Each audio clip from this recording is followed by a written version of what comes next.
उसके बाद जो मेजर चेंज यहाँ पर हुआ है वो है लॉट साइज का चेंज होना। जनरली आपको बताऊं तो छोटे कैपिटल को ग्रो कर पाना ठीक है कि आप 2 4 5 दिन एक हफ्ते में ग्रो कर लोगे, बट एट द एंड छोटे कैपिटल से आप बड़ा पैसा मार्केट में नहीं बना पाओगे। इसमें जो अभी चेंजमेंट आने वाला है वो है 15 का 30, लेकिन इनका वॉल्यूम ड्रॉप होता है, इनका धंधा चौपट हो रहा है ना। इनको कोई फिक्र नहीं है रिटेलर करे कुछ ना करे, इनको सिर्फ ट्रेड करवाना है कैसे भी करके। 2025 में अपनी ट्रेडिंग जर्नी स्टार्ट करने से पहले ये जान लो कि 2025 में मार्केट के अंदर क्या मेजर चेंजेस हो चुके हैं, क्योंकि अगर आप लोग सेम फॉर्मेट सेम स्ट्रेटजीज या सेम तरीके से 2025 में ट्रेडिंग करोगे तो आपको मार्केट में बहुत बड़े लॉसेस फेस करने को मिल सकते हैं। तो क्या क्या चेंजेस हैं और क्या क्या हमारे पास नई एक्सपायरीज है और क्या जो चेंजेस हुए हैं ये रिटेलर्स को प्रोटेक्ट करने के लिए किए गए हैं या रिटेलर्स को अगेन ट्रैप करने के लिए किए गए हैं या सरकार के और रेवेन्यू जनरेट करने के लिए किए गए हैं, तो इसको हम पूरी इस वीडियो में समझेंगे डिटेल में। आप लोग मेरे चैनल पर नए हो तो भाई चैनल को सब्सक्राइब करो, बेल नोटिफिकेशन को दबा दो। अभी आप लोग जैसी ट्रेड करने के लिए नॉर्मली मार्केट में ट्रेड करते हो, तो अभी आपने देखा होगा कि आपको मार्केट में अभी तक बहुत कम कैपिटल पर ट्रेड करने को मिल जाता होगा, है 2000 5000 10,000 से आप ट्रेड कर लेते थे, बट सेबी ने कई सारे चेंजेस कर दिए। चेंजेस किस लिए किए? क्योंकि अभी 2022 23 24 जितने नए नए ट्रेडर्स आए मार्केट में उनको क्या मिला? डेली एक्सपायरी ट्रेड करने को मिला। Monday, Tuesday, Wednesday, Thursday, Friday, पांचों के पांचों दिन एक्सपायरी ट्रेड करने को मिलता था। तो जो स्मॉल कैपिटल ट्रेडर था या जिनके पास छोटा कैपिटल था उनको मार्केट के अंदर अपॉर्चुनिटीज मिल जाती थी एंटर करने की और ट्रेड करके पैसा बनाने की। लेकिन अभी इससे क्या होता ना, लोगों के अंदर एक गैम्बलिंग माइंडसेट डेवलप हो जाता है, जिसके चक्कर में उनका सीखना समझना छोड़ो, पहले ही 3 महीने के अंदर 1 महीने के अंदर 1 से लेकर 6 महीने के अंदर मैक्सिमम 80-90% ट्रेडर्स मार्केट से वाइप आउट हो जाते थे, अपना बहुत बड़ा पैसा मार्केट में लूज करके, जस्ट बिकॉज वो गैम्बलिंग कर रहे थे। क्योंकि 6 महीने से लेकर साल भर तो एटलीस्ट मार्केट को सीखने में लगता है, और सीखने वाले टाइम में लोग आके गैम्बलिंग करके पैसा उड़ा जा रहे हैं। तो इससे क्या हो रहा था कि जो हमारे पास फॉरेन इन्वेस्टर्स आते हैं या जो बड़े इंस्टीट्यूशंस होते हैं, ऑपरेटर्स होते हैं, उन्होंने काफी बड़े अमाउंट में रिटेलर्स की जेब से पैसा निकाला, और जिसकी वजह से कहीं ना कहीं इकोनॉमी को भी सिग्निफिकेंट लॉसेस देखने को मिले, और रिटेलर्स तो 93% ऑलमोस्ट लॉसेस में ही इसके चक्कर में गए। तो सेबी ने इसको देखते हुए कई सारे चेंजेस कर दिए। तो सबसे पहले चेंजेस हुआ जो आपको देखने को मिलने वाला है, ऑलरेडी इस चेंजेस के बारे में तो आप सभी लोग जानते हैं, ठीक है। वन बाय वन मैं आपको सारे चेंजेस बताऊंगा। पहला जो हमको सबसे बड़ा चेंज देखने को मिला, जितनी भी हमारी वीकली एक्सपायरीज थी उनको मंथली एक्सपायरी में शिफ्ट कर दिया गया, एक्सेप्ट सम एक्सपायरीज। पहला आप क्या करते थे, मंडे को आपको मिड कैप मिल जाता था, ठीक है। मिड कैप भी हमारा जो है मंथली में शिफ्ट हो चुका है। फिर निफ्टी भी ये मंथली में शिफ्ट हो चुका है, ठीक है। उसके बाद हमारे पास बैंक एक्स होता था, राइट, बैंक एक्स की एक्सपायरी भी शिफ्ट हो गई, है ना। तो जो मेजर एक्सपायरीज थी जिनको हम काफ़ी अच्छा ट्रेड करते हैं, जिनमें हमने काफ़ी अपनी स्ट्रेटजीज बनाई थी मंडे टू फ्राइडे, राइट, वो सारी एक्सपायरीज अभी शिफ्ट होके वीकली से शिफ्ट होके मंथली में चले गई हैं। तो अब आपको अभी तक आपको वीक में सिर्फ 2 एक्सपायरी ट्रेड करने को मिली थी, स्पेशली दिसंबर के मंथ में, नवंबर या दिसंबर के बीच में, जो कि पहला आपको थर्सडे के दिन में जो एक्सपायरी ट्रेड करने को मिल रहा था वो था निफ्टी का। उसके बाद जो हमारी नेक्स्ट एक्सपायरी जब हम ट्रेड करते थे फ्राइडे को, वो था सेंसेक्स का। लेकिन अभी इसमें भी कई सारे चेंजेस आ चुके हैं। तो पहली चीज़ है, हमारी जितनी भी वीकली एक्सपायरी होती थी उसमें से आधी एक्सपायरीज को मंथली में शिफ्ट कर दिया गया है। दिन सेम ही है, लेकिन क्या है कि अब आपको सिर्फ महीने के जो लास्ट वीक होता है उसमें ट्रेड करने को मिलेगा। तो अपनी स्ट्रेटजीज अब आपको उसी के अकॉर्डिंग डेवलप करनी पड़ेगी, सारी पुरानी स्ट्रेटजीज को चेंज करना पड़ेगा। अब उसके बाद जो मेजर चेंज यहाँ पर हुआ है वो है लॉट साइज का चेंज होना। ये सबसे बड़ा यहाँ पर प्रॉब्लम आ गया। पहला ठीक था, यहाँ तक तो ठीक है, सारी एक्सपायरीज जो है, क्योंकि इससे गैम्बलिंग माइंडसेट डेवलप हो रहा है, तो ये इन एक्सपायरीज को ट्रेड करने एक बिगिनर के बस की बात भी नहीं है कि मिड कैप को या फिर निफ्टी या बैंक एक्स या सेंसेक्स जैसे एक्सपायरी को ट्रेड कर पाए। और ऑलरेडी बैंक निफ्टी को ट्रेड करके इतने सारे लॉसेस हो रहे थे। तो ये तो ऐसे इंडेक्स है जिनके अंदर 5-10-20 रुपए का प्रीमियम कब 200 चले जाता, कब 200 का प्रीमियम एकदम से डंप हो जाता, पता नहीं चलता। तो ये सारे चेंजेस सही थे, लेकिन एंट्री बैरियर जो हमारे पास एक रिटेल कैटेगरी के ट्रेडर हम लोग का एक था कि हम 5-10 हज़ार से भी सपना देख सकते थे कि चलो सीख लेते हैं मार्केट में, इस कैपिटल को ग्रो कर सकते हैं। बट जनरली आपको बताऊं तो छोटे कैपिटल को ग्रो कर पाना ठीक है कि आप 2 4 5 दिन एक हफ्ते में ग्रो कर लोगे, बट एट द एंड छोटे कैपिटल से आप बड़ा पैसा मार्केट में नहीं बना पाओगे। इससे अच्छा उस छोटे कैपिटल को कहीं पर कोचिंग लेके कोई दूसरी स्किल सीखो, तो उससे आपको लॉन्ग टर्म में कोई स्किल आपके पास रहेगी भी, एंड वो स्किल से आप कुछ ना कुछ अपने लिए रेवेन्यू जनरेट भी कर पाओगे, जॉब भी आपको मिल जाएगा। लेकिन यहाँ पे ऐसा नहीं होता। यहाँ पर अगर आपको स्टॉक मार्केट के अंदर जनरली पैसा कमाना है तो आपको मार्केट को सीखना भी पड़ेगा, और मार्केट से सीख के आपको पैसा भी थोड़ा बड़ा कमाना पड़ेगा, क्योंकि यहाँ पर बहुत टाइम लगता है, ठीक है। तो एंट्री बैरियर्स के लिए जो हमारे पास अभी निफ्टी की एक्सपायरी थी, अब हमको वीक में कौन कौन सी एक्सपायरी देखने को मिलती है वो भी बता दूंगा मैं आपको। उससे पहले मैं आपको थोड़ा लॉट साइज चेंजेस, सबसे पहले जो हम डेली वीक में जो एक्सपायरी ट्रेड करते हैं वो अभी तक हम निफ्टी 50 को ट्रेड कर रहे थे। निफ्टी 50 हमारा चेंज हो चुका है, जो हमारा 25 था वो 75 हो चुका है। 75 का मतलब ये है, अगर अभी तक हमको एक लॉट में 5K लग रहा था तो अब हमको सीधा एक लॉट में 15K लगेगा, तो ऑलमोस्ट ये 3x हो चुका है। ठीक है, पहला चेंजमेंट। दूसरा, बैंक निफ्टी की जो एक्सपायरी थी, अब ये तो वीकली में नहीं है, ये मंथली में शिफ्ट हो चुका है। ठीक है, वीकली एक्सपायरी में इसको नहीं रखा गया, मंथली में शिफ्ट हो चुका है। इसका मतलब ये है कि अब आपको इसके प्रीमियम ऑलरेडी काफ़ी ज़्यादा महंगे मिलेंगे, वो तो अभी भी मिल रहे हैं, ऑलरेडी शिफ्ट हो चुका, हम कर रहे हैं इसको। लेकिन इसमें जो अभी चेंजमेंट आने वाला है वो है 15 का 30। ठीक है, जो इसका लॉट साइज है 15 से 30 हो चुका है, डबल हो चुका है। एक तो पहला है कि ये जो एक्सपायरी है वीकली से मंथली में जा चुकी है, ऑलरेडी जो इसका प्रीमियम होगा काफ़ी ज़्यादा महंगा होगा, एंड उसमें भी इसका लॉट साइज जो है 15 से 30 हो चुका है, तो डबल हो चुका है। तो इसका आप ये मान लो 20 से 25 हज़ार आपको एटलीस्ट एक लॉट को ट्रेड करने के लिए यहाँ पर चाहिए। ठीक है, सेंसेक्स जिसकी एक्सपायरी आप वीकली ट्रेड करते हो, अब वीकली एक्सपायरी में भी जो 10 है ये अब आपका 20 हो गया, ऑलमोस्ट 2x इसके जो लॉट साइज को कर दिया गया, डबल कर दिया गया है, तो यहाँ पर भी आपको थोड़ा सा बड़ा ही पैसा चाहिए। ठीक है, तो ये कुछ चेंजेस है जो आपको देखने पड़ेंगे, इसके अकॉर्डिंग आपको अपने आप को एडजस्ट करना पड़ेगा। अब देखते हैं कि जो हमारे पास वीकली एक्सपायरी डेज है ना, उसमें भी काफ़ी ज़्यादा अभी मतलब कुछ चेंजेस हुए, फेरबदल हुए। पहला, हम जो सबसे मेजर इंडेक्स जिसको हमको फोकस करना है वो है निफ्टी, जिसकी एक्सपायरी ठीक है थर्सडे को होने वाली है। उसके बाद जो हम दूसरा इंडेक्स जिसको हमको फोकस करना है निफ्टी के बाद वो है सेंसेक्स, जिसकी एक्सपायरी अभी तक आपको फ्राइडे को देखने को मिल रही थी, लेकिन अब वो ट्यूसडे को हो चुकी है। इसके बाद एक और इंडेक्स अभी आ चुका है जिसकी एक्सपायरी कब देखने को मिलेगी आपको, फ्राइडे के दिन। ठीक है, तो ये कुछ मेजर चेंजेस है। अब ये इंडेक्स क्या है, कौन सा इंडेक्स है इसके बारे में मैं आपको बताता हूँ, एंड ये इंडेक्स क्यों लाया गया है, क्या स्पेसिफिक इसके पीछे का रीजन है ना, और ये हमारे लिए बेनिफिशियल है या नहीं है, क्या हमको इसको ट्रेड करना चाहिए नहीं करना चाहिए, वो आपको समझा देता हूँ। तो एक और हमारे पास एक्सपायरी आ चुकी है। अब देखो, अभी तक मार्केट में क्या था, सेबी ने कई सारे चेंजेस किए। क्या चेंजेस किया, लॉट साइज को बढ़ा दिया, एक्सपायरीज को वीकली से मंथली में शिफ्ट कर दिया। ठीक है, अब वीक में हमको सिर्फ 2 एक्सपायरी ट्रेड करने को मिल रही थी, कौन कौन सी, निफ्टी और सेंसेक्स।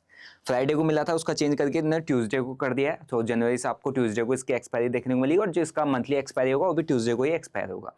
ठीक है, सो अब प्रॉब्लम क्या हुई ना, जैसे ये निफ्टी का एक्सपायरी ट्यूसडे को है और ये किसका एक्सपायरी है, एनएसई का ये इंडेक्स है निफ्टी 50।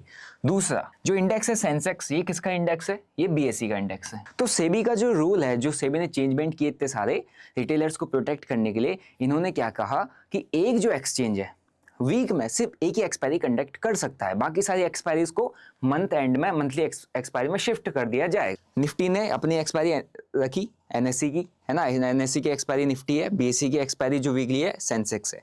अब क्या हो गया, जब इतने सारे चेंजमेंट आए जो आपने देखे ना, इतने सारे जो चेंजेस हमें देखने को मिल गए, इससे क्या हो गया कि आपने कई सारे न्यूज़ आर्टिकल्स में पढ़ा होगा, कई सारे टीवी पे एंकर से बैठे हुए भी बैठ के बात कर रहे थे, या ब्रोकर्स के ट्वीट्स आपने देखे होंगे। उन्होंने क्या कहा कि भाई जब से सेबी ने नए रूल लेके आए, नई चेंजेस लेके आए हैं, जो हमारा वॉल्यूम है डेरिवेटिव सेगमेंट का जो वॉल्यूम है वो ड्रॉप हो चुका अप टू 40%। ठीक है, और स्पेसिफिक एक्सपायरी में तो 90% तक वॉल्यूम खत्म हो चुका है। जो फिन निफ्टी थी, मिड कैप थी, जो मंथली में शिफ्ट हो चुका है, उसको कोई ट्रेड नहीं कर रहा वीकली में। क्यों करेगा, मंथली में ही लास्ट वीक की एक्सपायरी में उसको ट्रेड करेगा। तो वॉल्यूम ड्रॉप हो गई। अब जब वॉल्यूम ड्रॉप हो गए, इससे क्या होगा कि किसको लॉस होने वाला है, मैं एक ब्रोकर हूँ, अभी तक आप लोग यहाँ पर मेरे साथ मेरे ऐप के अंदर आके दबा के ट्रेडिंग कर रहे थे, दबा के जुआ खेल रहे थे, तो मुझे बहुत फायदा हो रहा था, क्योंकि मेरे को कुछ नहीं आना, आप लॉस करो प्रॉफिट करो, फायदा मेरे को होना है।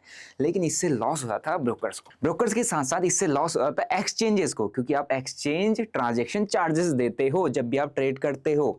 इससे लॉस हो रहा था गवर्नमेंट को, सिक्योरिटी ट्रांजेक्शन टैक्स आप देते हो, कई सारे मल्टीपल टाइप ऑफ टैक्सेस आप पे करते हो, तो इससे गवर्नमेंट को भी लॉस हो रहा है, क्योंकि वॉल्यूम ड्रॉप हो गए। ठीक है, वो ये वॉल्यूम कहाँ जा रहा है वो भी मैं आपको बताऊंगा। तो क्या किया गया कि जो इंडिया के टॉप ब्रोकिंग फर्म्स हैं, कौन सी है, जीरोधा एंड ग्रो, इन्होंने क्या किया, इन्होंने एक नया एक्सचेंज को बैक कर दिया। बैक कर दिया का मतलब इनको फंडिंग कर दी 238 करोड़ की। क्यों फंडिंग कर दी? क्योंकि इनके पास एक लूप होल था। लूप होल क्या था कि सेबी ने कह रखा कि एक एक्सचेंज जो है एक ही एक्सपायरी कंडक्ट कर देगा, तो नई एक्सपायरी अभी नहीं ला सकते वीकली में, लेकिन इनका वॉल्यूम ड्रॉप हो रहा है, इनका धंधा चौपट हो रहा है ना। इनको कोई फिक्र नहीं है रिटेलर करे कुछ ना करे, इनको सिर्फ ट्रेड करवाना है, कैसे भी करके भाई ट्रेड करवाओ, कुछ ना कुछ लूप होल निकालो। तो सेबी के रूल्स का एक लूप होल इन्होंने निकाला। इन्होंने कहा कि भैया सेबी ने जो कहा है उसके अगेंस्ट में हम एक कुछ लेके आते हैं, मतलब सेबी ने जो रूल रखा है कि भाई एक एक्सचेंज एक एक्सपायरी, तो हम एक काम करते हैं, एक नया ही एक्सचेंज लेके आ जाते हैं जो कि है हमारे पास MSE, मेट्रोपॉलिटन स्टॉक एक्सचेंज। आज तक आप लोगों ने इसका नाम नहीं सुना होगा, बट जब से इसको फंडिंग मिली, किसके थ्रू? जीरोधा एंड ग्रो जैसे टॉप ब्रोकर्स के थ्रू इसको फंडिंग मिली। और ब्रोकर देखो एक एक्सचेंज को फंडिंग करता है कि आओ आप ट्रेडिंग करवाओ हमारे प्लेटफॉर्म से, लोग ट्रेडिंग करेंगे, हम पैसा कमाएंगे, हमारा जो लॉस हो रहा है वो हम मैनेज कर लेंगे। तो इन्होंने सेबी के रूल का एक लूप होल निकाला। उस लूप होल में इन्होंने एक नया एक्सचेंज ही खड़ा कर दिया। अब उस एक्सचेंज की एक्सपायरी आपको एवरी फ्राइडे को देखने को मिलेगी। उस एक्सचेंज के अंदर एक इंडेक्स है SX40, जैसे निफ्टी 50 है वैसे ही इसके अंदर SX40, जिसके अंदर टॉप की 40 कंपनीज लिस्टेड हैं, उसका एवरेज ये इंडेक्स आपको बताएगा। ये एक्सपायरी आपको एवरी फ्राइडे देखने को मिलेगी, ठीक है। अब एक बात, एक जगह तो ऐसा है कि सेबी कहती है अब ये कब ये एक्सपायरी है, इसका मतलब क्या है कि ये सेबी से अप्रूव्ड है, अप्रूव होने के बाद ये चीज़ें लाई जा रही हैं। तो सेबी ने अप्रूव किया, इसका मतलब उसको पता है कि भैया वो क्या कर रहे हैं, राइट। एक साइड क्या कहा जाता है कि हम रिटेलर्स को प्रोटेक्ट करने की कोशिश कर रहे हैं ताकि वो गैम्बलिंग ना करें, उनको बड़े लॉसेस ना हो। एक साइड क्या कर रहे हैं कि नया एक्सचेंज को अप्रूवल दे दिया कि भैया नया एक्सचेंज नई एक्सपायरी लेके आ जाओ, है ना, और ट्रेड करवाने लग जाओ। तो यही मैं कह रहा हूँ कि अगर आपको इंडियन मार्केट में काम करना है लॉन्गर टर्म के लिए, आपको मार्केट के अंदर स्टेबिलिटी चाहिए। अभी नई एक्सपायरी आई है, ठीक है, नई एक्सपायरी आई है, तो भाई इसके अंदर ऑब्वियसली आपको कुछ ना कुछ स्ट्रेटजीज बनानी पड़ेंगी। इसका इम्पैक्ट कहीं ना कहीं जो हमारे पास निफ्टी और सेंसेक्स है, इसकी एक्सपायरी, इसमें हमारी स्ट्रेटजीज बनी, इसमें कहीं ना कहीं इम्पैक्ट देखने को मिलेगा। इसके साथ जितने सारे चेंजेस हमको देखने को मिले, लॉट साइज का चेंजमेंट होना, एक्सपायरीज का शिफ्ट होना, जितने सारे चेंजेस किए गए हैं, इसका भी इम्पैक्ट हमको देखने को मिल रहा है, ऑलरेडी मिल रहा है। आपको मार्केट में वॉल्यूम ड्रॉप होते देख रहे हो तो बड़े बड़े स्पाइक आ रहे हैं, कोई भी बड़ा प्लेयर आ रहा है, बल्क में क्वांटिटी डाल रहा है, एल्गोस के थ्रू मतलब ट्रेडिंग हो रही है, तो एक एक स्पाइक में आपको बड़े बड़े मोमेंटम्स देखने को मिल जा रहे हैं, जहां पे एक रिटेल ट्रेडर का स्टॉप लॉस तुरंत हिट हो जा रहा है। स्टॉप लॉस नहीं लगा रहा है तो उसका अकाउंट ब्लो हो जा रहा है, क्योंकि वॉल्यूम ही कम है। जिस मार्केट में वॉल्यूम कम होगा उस मार्केट को मैनिपुलेट करना बहुत ही ईजी है। पेनी स्टॉक्स कैसे अपर सर्किट में चले जाते हैं, क्योंकि उनके अंदर वॉल्यूम नहीं होता है। किसी ने भी एक बड़ा सा 1 करोड़ का, 2 करोड़ का, 5 करोड़ का माल उठाया, सीधा अपर सर्किट में चला जाता है। तो जिस मार्केट में वॉल्यूम कम, उस मार्केट में मैनिपुलेशन ज्यादा, उस मार्केट में पैसे बनाने की मतलब पोटेंशियल खत्म हो जाती है, स्पेशली फॉर द रिटेलर्स, ठीक है। तो ये एक मेजर चेंज हमको देखने को मिलने वाला है 2025 के अंदर। तो अगर आप लोगों ने 2024 और 23 में जितनी स्ट्रेटजीज अप्लाई की, यूज़ की, देखी, वो स्ट्रेटजीज हो सकता है उनको आपको इम्प्रूव करना पड़ जाए, हो सकता है उन स्ट्रेटजीज को आपको चेंज करना पड़ जाए, क्योंकि मार्केट का बिहेवियर, मार्केट के सेंटीमेंट्स, है ना, मार्केट का जो तरीका होता है, प्राइस पैटर्न, प्राइस एक्शन थोड़ा बहुत आपको चेंज होता हुआ देख सकता है। और मार्केट में मैनिपुलेशन, ठीक है, काफ़ी ज़्यादा आपको देखने को मिल सकता है, जिसकी वजह से आपको मेजर लॉसेस हो सकते हैं। जो नए एक्सचेंज को अप्रूवल दिया गया है, क्या ये स्टेप आपको सही लगता है? क्या आपको लगता है कि ये रिटेलर्स को प्रोटेक्ट करने के लिए है या रिटेलर्स को मारने के लिए है? कमेंट करके जरूर बताना। बाकी अगर आप लोग जेन्युइनली ट्रेड करना चाह रहे हो, सीखना चाह रहे हो, सो देयर और यहाँ पर और सारे मार्केट्स भी, जैसे स्पेशली क्रिप्टो मार्केट जो कि अभी बहुत तगड़े बुल रन में है, तो आप लोग वहाँ पर ट्रेड कर सकते हो, वहाँ पर अपनी स्ट्रेटजीज अप्लाई कर सकते हो। वहाँ पर इतना ज़्यादा मैनिपुलेशन नहीं है, हाँ वहाँ वाइल्ड मोमेंटम्स बड़े आते हैं, वॉलेटिलिटी मोमेंटम काफ़ी अच्छा है, जो कि एक ट्रेडर के लिए काफ़ी सही है। ट्रेडर को ट्रेड करने के लिए वॉलेटिलिटी और मोमेंटम चाहिए होता है, और ऐसा मार्केट चाहिए होता है जहाँ पर मैनिपुलेशन बहुत कम हो, जहाँ पर प्राइस एक्शन बहुत अच्छा काम करे। मींस जो मैंने सीखा है, वो सीखी हुई चीज़ को अगर मैं अप्लाई करता हूँ मार्केट में, तो वो काम करना चाहिए। वो चीज़ क्रिप्टो मार्केट के अंदर अपने को देखने को मिलता है, ठीक है। तो आप लोग क्रिप्टो मार्केट के अंदर शिफ्ट हो सकते हैं अगर आपको ट्रेड करना है। इंडियन मार्केट के अंदर अभी के टाइम पे जब इतने सारे डेरिवेटिव सेगमेंट में चेंजेस आ रहे हैं, मैं आपसे कहूँगा कि मार्केट अभी अच्छे खासे करेक्शन स्टेज में है, तो आप क्या करो, कुछ ना कुछ इन्वेस्टमेंट डालना अपनी चालू कर दो। अगर आपने अभी तक इन्वेस्ट नहीं किया है तो अपना वो छोटा अमाउंट लेके आप क्रिप्टो मार्केट के अंदर अपने आप को टेस्ट कर सकते हो, ट्राई कर सकते हो, क्योंकि यहाँ पर आपको लेवरेज काफ़ी अच्छा मिल जाता है। मैं पर्सनली डेल्टा एक्सचेंज का प्लेटफॉर्म यूज़ करता हूँ और अब मैंने वहाँ पर मेरी डेली ट्रेडिंग वगैरह भी देखी होगी, वहाँ पर काफ़ी अच्छा प्राइस एक्शन काम करता है, काफ़ी अच्छे ट्रेड सेटअप्स भी चलते हैं, ठीक है। और इसी के साथ अगर आप लोग 2025 में मेरे साथ जुड़ के ट्रेड करना चाहते हो तो मैंने यहाँ पर आप सभी लोगों के लिए फ्री ऑफ कॉस्ट ये 1 ईयर का जो कंप्लीट मेंटोरशिप प्रोग्राम है ये रखा हुआ है, ठीक है। यहाँ पर 6 जनवरी से लेकर 10 जनवरी तक एक लाइव वर्कशॉप चलेगी, 5 दिन की लाइव वर्कशॉप रहने वाली है, जिसके अंदर मैं आपको प्रॉपर्ली क्रिप्टो मार्केट क्या है, कैसे काम करता है, कैसे हमारी यहाँ पर स्ट्रेटजी चलती है, कौन सा बेस्ट टाइम पे, हर एक चीज़ समझाऊंगा। एंड उसी के साथ आपको क्रिप्टो ट्रेडिंग क्लब का एक फ्री ऑफ कॉस्ट एक्सेस दे दिया जाएगा, जहाँ पर आप मेरे साथ पूरा 1 साल जुड़ोगे, जो कि 2025 का ईयर रहेगा, जैन टू दिसंबर, ठीक है।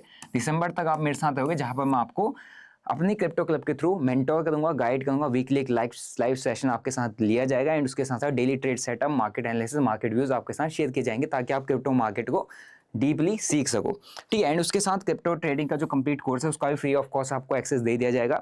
तो जो लोग ज्वाइन करना चाहते हैं, जिनको इसमें इनरोल होना है, जस्ट डेल्टा एक्सचेंज में अपना अकाउंट ओपन करके डिस्क्रिप्शन बॉक्स में मैंने लिंक दे रखा है, अकाउंट ओपन करना है और गूगल फॉर्म को सबमिट कर देना है। आपको मिलता हूँ वर्कशॉप में और 2025 की अपनी ट्रेडिंग जर्नी आप मेरे साथ स्टार्ट कर सकते हो सीख के, ठीक है। तो यही है। बाकी अगर आप लोग मार्केट में नए हो तो मैं कहूँगा कि इंडियन मार्केट के अंदर डेरिवेटिव सेगमेंट से दूर रहना, means future and option trading से बिल्कुल दूर रहना। आपके अकाउंट ब्लॉक हो सकते हैं क्योंकि मार्केट को एडजस्ट होने में टाइम लगता है। एक बार मार्केट एडजस्ट हो जाए, स्टेबल हो जाए, फिर आप सही तरीके से स्ट्रेटजीज को अप्लाई करके मार्केट में काम कर सकते हो। टिल देन आपको अगर मार्केट सीखना है, समझना है, तो आप क्रिप्टो मार्केट में शिफ्ट हो सकते हो। बाकी मेरे टेलीग्राम चैनल का लिंक डिस्क्रिप्शन बॉक्स में, जहाँ पर मैं डेली अपडेट सब कुछ शेयर कर देता हूँ, आप उसको फ्री ऑफ कॉस्ट ज्वाइन कर सकते हो। आई होप आपको वीडियो से काफ़ी कुछ सीखने को मिला होगा। मिलते हैं आपको नेक्स्ट वीडियो में। Till then bye bye, see you, जय हिंद।